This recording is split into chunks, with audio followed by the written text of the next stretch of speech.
ربانی دی scholar YouTube channel علمی، ادبی، دینی، ملی، سماجی، ثقافتی، تہذیبی، فلاحی، طبی، فنی، معاشی، تجارتی، معاشرتی، انتظامی، انقلابی، تحریکی، تحقیقی، تکنیکی، تفتیشی، تعمیری، تعلیمی و معلوماتی یوٹیوب چینل ضرور سبسکرائب کریں، لائک کریں، شیئر کریں اور بیل آئیکن پریس کریں۔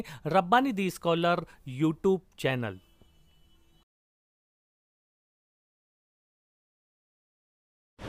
اسٹیج پر تشریف فرما معزز مہمانان، صاحبان اعزاز، قلم کاران اور حاضرین مجلس، ایک مرتبہ پھر میں آپ سب کا انجمن ترقی اردو ہند شاخ مالیگاؤں اور کنوینر خیال انصاری صاحب کی جانب سے آپ کا استقبال کرتا ہوں، آپ کو خوش آمدید کہتا ہوں۔ آج کے ہمارے اس پروگرام کا مقصد کیا ہے؟ ہماری اس مجلس اور اس تقریب کا مقصد کیا ہے؟ اس پر روشنی ڈالنے کے لیے میں آواز دیتا ہوں محترم خیال انصاری صاحب کو یہاں تشریف لائیں اور اغراض و مقاصد پیش کریں۔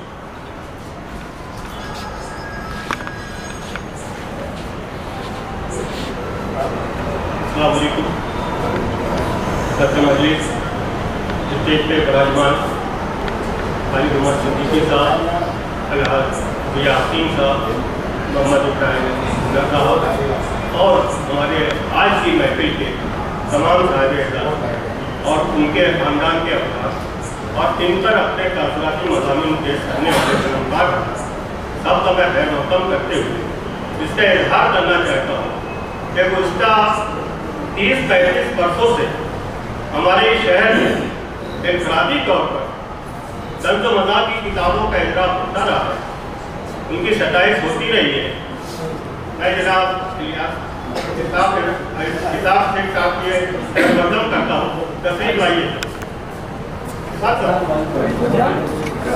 ایسے آئیے۔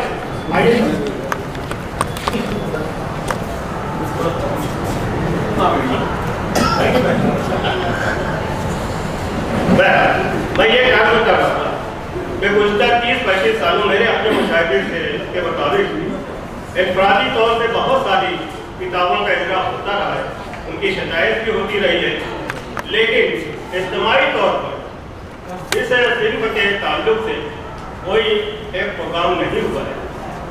اور انجمن نے یہ خواہش ظاہر کی کہ جس طرح اردو زبان و ادب کی دیگر اصناف میں بہت سارے پروگرام ہوتے ہیں، مشاعرے ہوتے ہیں، اجلاس ہوتے ہیں، کیوں نہ اس موضوع پر بھی ایک سیمینار کی کیفیت کا اظہار کرتے ہوئے ہم ان سارے لوگوں کی خدمات کا اعتراف کریں جو ماضی میں اپنی خدمات انجام دے چکے ہیں، ان کی کتابیں ہیں نہیں ہیں، اس کے علاوہ ان کی بہت ساری خدمات رہی ہیں۔ اسی طرح نہ صرف جو مرحوم ہیں بلکہ جو حیات ہیں ان کی خدمات کا بھی اعتراف ہو جائے تاکہ اس سلسلے کو اچھے ڈھنگ سے اس شہر میں دوبارہ تقویت ملے۔ یہ اغراض و مقاصد تھے ہمارے انجمن کے صدر محترم پروفیسر عبدالمجید صدیقی صاحب سے جب میں نے اظہار کیا، انہوں نے فوری طور سے اس کی منظوری دی اور میرے لیے بڑی فخر کی بات ہے کہ جس طرح پروفیسر عبدالحفیظ انصاری صاحب میرے ہر ایک کام سے لبیک کہتے تھے، میں سمجھتا ہوں کہ عبدالمجید صدیقی صاحب کی میری بڑی حوصلہ افزائی کرتے ہیں۔ اور اس سے بڑھ کر ہمارے آج اس سارے جو قلمکار حضرات ہیں، صاحب اعزاز حضرات ہیں اور ان کے خانوادے کے لوگ ہیں، ان کے تعاون سے یہ آج پروگرام منعقد ہو رہا ہے۔ میں تمام لوگوں کا استقبال کرتا ہوں۔ شکریہ۔